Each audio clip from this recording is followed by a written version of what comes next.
Assalamu alaikum and welcome to this special health talk organised by Khidmat Khalq Department of Majlis Khudam Al Ahmadiyya Australia in conjunction with the Ahmadiyya Muslim Medical Association of Australia. Today we're joined by the President of the Ahmadiyya Muslim Medical Association, Dr. Ataur Rahman Saab, and Sadr Majlis Khudam Al Ahmadiyya Australia, Waqas Ahmed Saab. Assalamu alaikum, jazakallah for coming in. Dr. Saab, we'll start with you.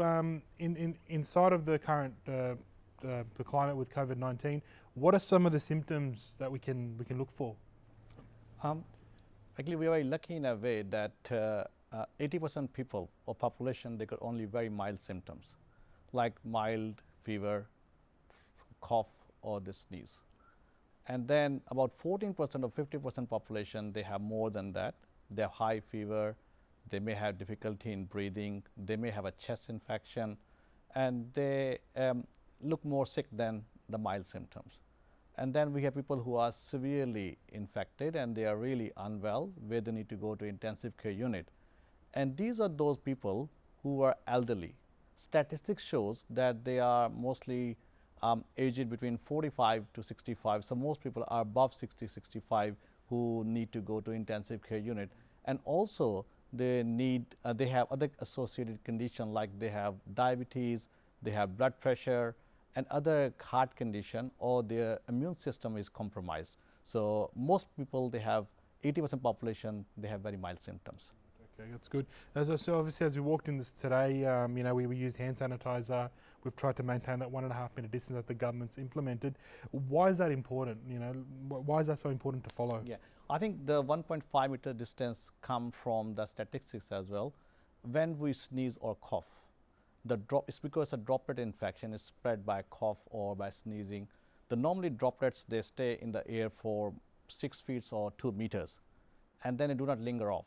So that's why 2 meter distance is very important. So if you are close, you got more chance of catching the infection.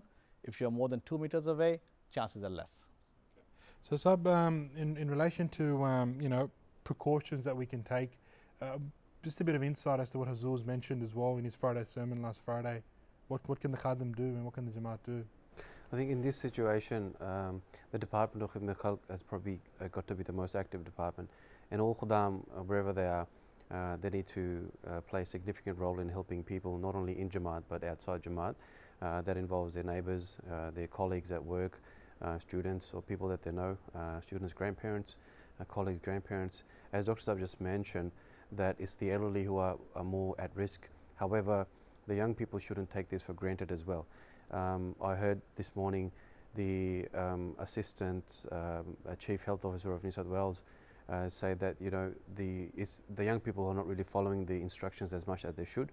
So we live in this country, we're law-abiding citizen, and as Majlis Khudam Al Ahmadiyya Australia is concerned, we should lead by example and implement these instructions of the government within our community as best as possible. And as Hazur Anwar mentioned, and in line with the Al-Hakam article which came out with further instruction from Hazur Anwar, it is this time to help everybody. Obviously pray more than we've ever prayed before, give sadaqah more than we've ever given before, and all Khudam, wherever they are, just be ready to serve humanity at large when you get called upon. Dr. Zaka, I'll come back. Can I add one thing to Sadr Saab? Doctors Association, yes. Medical Association also instructed all our doctors to keep in touch with all the elders in the areas, and if they need any help or they're not sure about the symptom, they should contact them so they can guide them to go to doctors. So Medical Association is working in hand with the Khudam Al Ahmadiyya for all our people. Dr. So coming back to you, in regards to quarantine, the government stipulated a 14-day quarantine period. Why is that important for people from our community that are coming back from overseas to stick to that 14-day period? What's the significance? It's very important questions because the incubation period of virus is not 4 to 5 days, maximum to 14 days. So that's why we have this quarantine of 14 days. So if you feel well after 14 days, you can go into the community. If you're not feeling well, you should get further guidance. So that's because the incubation period of the virus. And just to finish off, if someone feels like they do have symptoms of coronavirus, what should they do? Like, what's the plan of action for them? Yeah, I think government set up a hotline. Yep. So if you notice that you come in contact with someone who had coronavirus or you came from overseas and got sick, I think you can ring this number and get advice. And normally the advice is, if you are not feeling very unwell, you stay at home and quarantine yourself for 14 days. But if you're feeling more sick or you should have difficulty in breathing, you should get a medical assistance straight away. Jazakallah, after this little talk, we'll leave the details of the hotline number, as well as the initiative that's being undertaken by Khidmat Khalq to assist the elderly and assist the members of our local community and the wider community all around Australia who are in need in this time. Jazakallah and Assalamu alaikum.